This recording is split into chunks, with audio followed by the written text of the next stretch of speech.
Assalamualaikum warahmatullahi wabarakatuh. Salam sejahtera untuk kita semua. Apa kabar rekan-rekan? Semoga semua dalam keadaan sehat walafiat ya di sana. Baik, untuk kali ini kita akan membicarakan materi 5S atau 5R atau juga yang disebut pita bermasa beserta penerapannya. Ya. Tapi jangan lupa Anda tonton ini sampai selesai karena ini di bagian pertama, nanti juga ada di bagian kedua untuk kelanjutannya. Jangan lupa Anda harus klik like dan subscribe agar mendapatkan update terus dari channel Rumah Belajar Manajemen untuk Indonesia Maju ini. Oke, kalau kita dengar 5S itu orang pasti bilang, itu tuh bersih-bersih. Ya, memang sih bener bersih-bersih, tapi gimana sih? Coba deh sekarang kita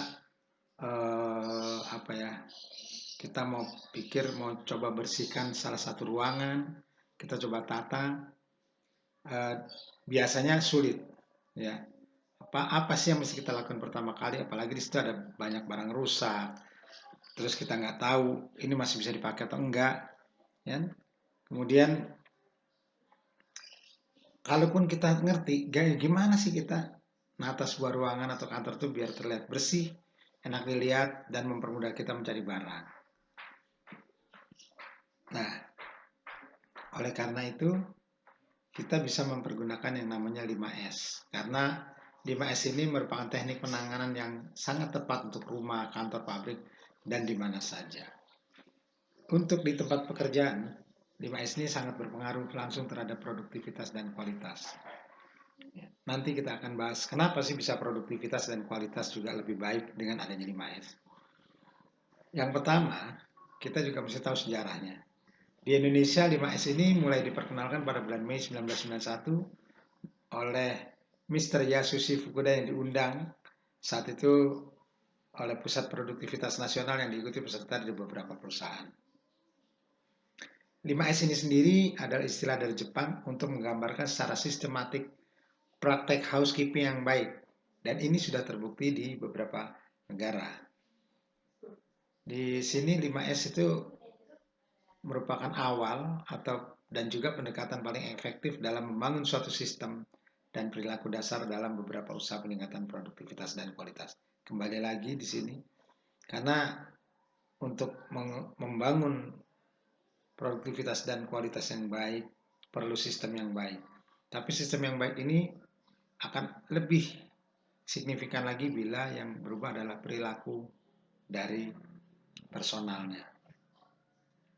Oke, 5S ini merupakan akronim dari kata-kata Jepang yaitu Seiri, Seiton, Seiso, Seiketsu, dan Shitsuke. Di Indonesia ini dikenal dengan nama 5R dan pita bermasa. Pilah, tata, bersih, mantapkan, biasakan. Nah, kalau dilihat di sini, apa sih yang Anda rasakan kalau suasana ruang kerja kayak begini? Pasti mumet, pusing, bingung. Mau kerja kayak juga, bingung lah. Apa, berantakan semua. Otak juga buntu. Nah, disitulah kenapa kita butuh 5S. Tujuannya kita belajar 5S itu untuk menciptakan kepedulian dan pemahaman dasar-dasar 5S. Paham, tapi tidak peduli juga percuma. Karena Anda cuma ngerti aja, tapi nggak peduli. Justru yang dibutuhkan adalah kepedulian. Kemudian, meningkatkan pengetahuan tentang konsep dan teknik 5S. Ya, betul. Banyak yang udah tahu tapi masih ngeraba-raba apa sih konsepnya, apa sih 5S itu. Kemudian, mengambil dan mengimplementasikan secara bertahap prinsip dan teknik 5S di lingkungan kerja. Nah, untuk penerapan 5S ini, kita nggak bisa langsung sekaligus, tahu-tahu bersih-bersih aja, setelah itu besok hilang. Itu yang dibilang anget-anget kotoran ayam. Nah, di sini kita bertahap, langkah demi langkah, sehingga nanti tercapai suatu perubahan mental, suatu perubahan konsep di dalam diri personal masing-masing. Kemudian, kita bisa mengidentifikasi waste atau pemborosan dan mencari kemungkinan untuk peningkatan berkelanjutan. Ini yang dibutuhkan sekarang, bahwa peningkatan itu tidak hanya pada saat sekali, 2 kali, tapi terus berlanjut, continual improvement. Oke, kenapa ya kita perlu 5S ya? Dari pengalaman yang sudah ada dan juga literatur, itu 5S itu digunakan untuk meningkatkan kinerja dan keuntungan perusahaan. Kemudian, barang mudah ditemukan dan mudah didapat, pasti. Tidak ada stok yang berlebihan dan selalu ada tempat yang luas. Jadi, kita juga bisa menerapkan namanya just in time, ya, selalu tepat waktu. Jadi selalu ada tempat yang luas, stok itu nggak berlebihan. Waste atau pemborosan mudah dikenali, gampang. Kalau semuanya teratur, akan kelihatan, wah ini yang nggak beres ini yang nggak beres ini. Sistem akan menjadi standar, mudah dipahami, dan terlihat jelas. Visual management. Kemudian tanpa penundaan, tanpa kecelakaan, dan tempat yang aman serta nyaman untuk kerja. Ini penting. Anda nyari barang, pas waktunya, nggak ada penundaan, terus safe, tidak ada kecelakaan, dan tempatnya aman nyaman untuk kerja. Otomatis semua akan meningkatkan produktivitas dan kualitas produk maupun jasa. Yang terakhir, kalau semua ini dilakukan, 5S ini akan meningkatkan image organisasi.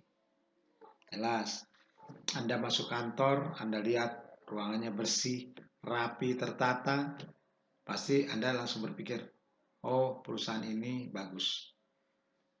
Kalau dia bisa menata seperti ini rapinya, bagaimana dengan pekerjaannya? Pasti juga lebih baik.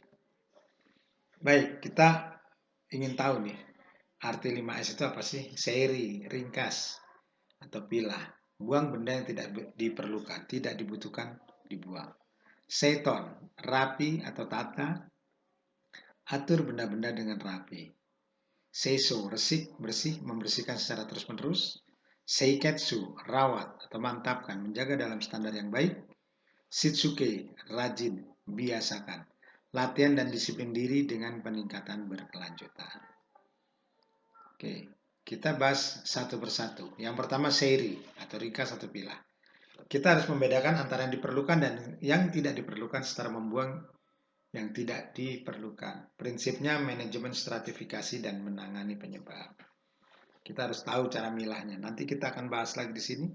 Sasaran utamanya bisa menentukan kriteria dan mentaati hal dalam membuang benda yang tidak diperlukan. Kita harus tahu kriteria benda-benda apa yang harus kita buang. Dapat menerapkan manajemen stratifikasi dengan skala prioritas. Betul. Setelah dipilah, ini prioritas nggak nih untuk dibuang? Masih bisa nggak dipakai? Dapat menangani penyebab kotoran penumpukan barang yang tidak perlu. Baik, slogannya, singkirkan barang-barang yang tidak diperlukan dari tempat kerja. Betul. Kalau Anda kerja ada barang-barang yang dibutuhkan, Anda udah sebel banget kan? Udah malas kerja. Singkirkan. Langkah-langkahnya, menentukan kriteria barang yang diperlukan dan tidak diperlukan. Singkirkan barang yang tidak diperlukan, tentukan lokasi untuk barang yang masih diperlukan sesuai frekuensi penggunaannya. Begini caranya. Ya.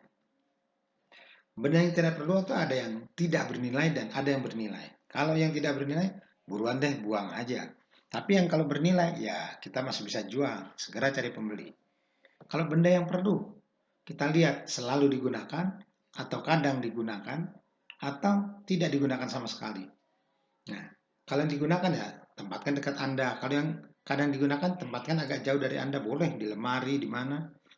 Tidak digunakan sama sekali, tapi masih diperlukan, simpan di tempat yang pantas untuk digunakan nantinya. Bisa di gudang barang, ya, di gudang stok, seperti itu.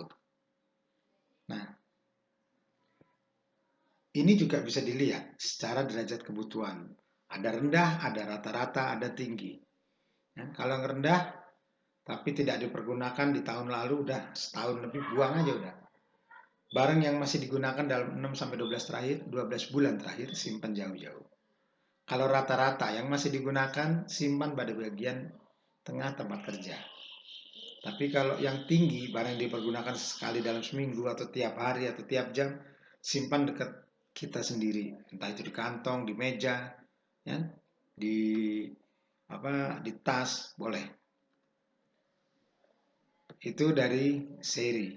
Sekarang kita ke nomor 2, seton atau perapian atau penataan. Menentukan tata letak barang secara rapi dan teratur, sehingga kita selalu dapat menemukan barang yang diperlukan dalam waktu singkat. Prinsipnya penyimpanan yang fungsional, sehingga dapat menghilangkan waktu untuk mencari barang. Ini dia. Sasarannya tempat kerja yang tertata rapi, tata letak dan penempatan yang efisien, meningkatkan produktivitas dengan menghilangkan pemborosan waktu untuk mencari barang. Artinya, kalau sudah tertata dengan rapi, itu harus benar-benar rapi, tertata. Jadi kita bisa tahu, oh, barang ini ada di sini, barang ini ada di sini, atau di kolom ini atau di baris ini.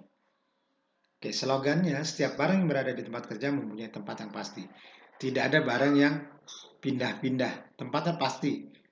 Di situ, di atas meja, kiri ya kiri. Atau di kolom atas A1 ya itu di situ.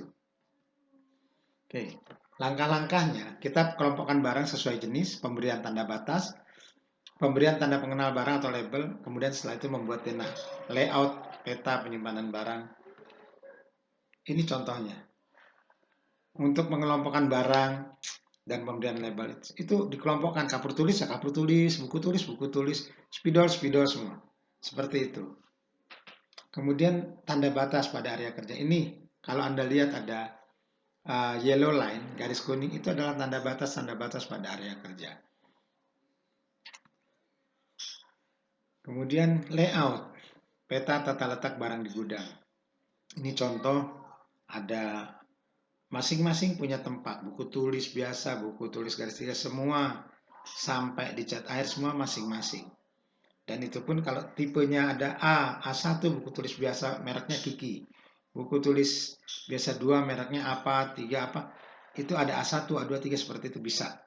Tergantung Anda nanti mengimplementasikannya. Baik, untuk seton, kita beralih ke seiso, resik atau bersih. Artinya kita menghilangkan sampah, kotoran, dan barang asing untuk memperoleh tempat kerja yang lebih bersih. Pembersihan adalah salah satu cara inspeksi atau pemeriksaan. Ya, prinsipnya pembersihan adalah tindakan pemeriksaan dan dengan tingkat level kebersihan sesuai kebutuhan. Sesuai kebutuhan, tidak mungkin satu tempat fabrikasi, tempat las-lasan, kebersihannya disamakan dengan rumah sakit. Enggak, tapi sesuai kebutuhan saja. Rumah sakit juga nggak bisa level kebersihannya seperti pabrik karet. Ya, nggak mungkin. Rumah sakit harus lebih bersih lagi. Nah, oke. Sasarannya tingkat kebersihan yang sesuai dengan kebutuhan. Menemukan masalah kecil melalui pengawasan kebersihan. Memahami bahwa membersihkan adalah memeriksa. Pada saat Anda melakukan pembersihan, contoh di atas meja, Anda akan lihat, oh, ini ada barang apa tertinggal. Atau Anda periksa mesin, oh, kok bautnya kurang satu ya? Atau, oh ini, kok kemarin ada sensornya ini nggak ada? Atau, loh, kabelnya udah putus ya, hampir putus. Nah itu, memahami bahwa membersihkan adalah memeriksa. Jadi, bukan saja Anda melakukan pembersihan hanya dengan lap-lap, tapi Anda juga melakukan pemeriksaan untuk melihat hal-hal masalah-masalah kecil. Slogannya bersihkan segala sesuatu yang ada di tempat kerja. Membersihkan berarti memeriksa. Langkahnya, penyediaan sarana kebersihan harus ada sapu, pel, lap, ya macam-macam. Kemudian Anda harus menentukan ruang lingkup atau area yang akan dibersihkan. Mana yang akan dibersihkan? Nggak bisa sekaligus semua. Ya? Atau misalnya saya dapat di ruang A, yang petugas lain di ruang B, yang lain di ruang C. Dibagi, kemudian melakukan pembersihan tempat kerja. Peremajaan atau pelestarian kebersihan tempat kerja. Harus dirawat, harus diremajakan. Buat sistem piket kebersihan, ini harus ada, supaya masing-masing punya tanggung jawab. Buat lembar pemeriksaan kebersihan.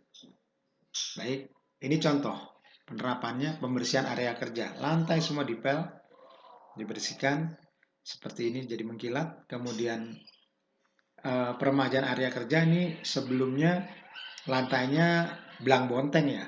Setelah itu diperbaiki, dicat ulang jadi lebih bersih dan enak dipandang. Ini bisa jadi standar nantinya. Kemudian lembar pemeriksaan kebersihan. Ini contoh, ya, ada kebersihan lantai, kebersihan WC, kebersihan macam-macam ini untuk di toilet contohnya. Baik, untuk saat ini terima kasih. Baru 3S yang kita bahas, kita akan lanjutkan ke 2S berikutnya. Wassalamualaikum warahmatullahi wabarakatuh.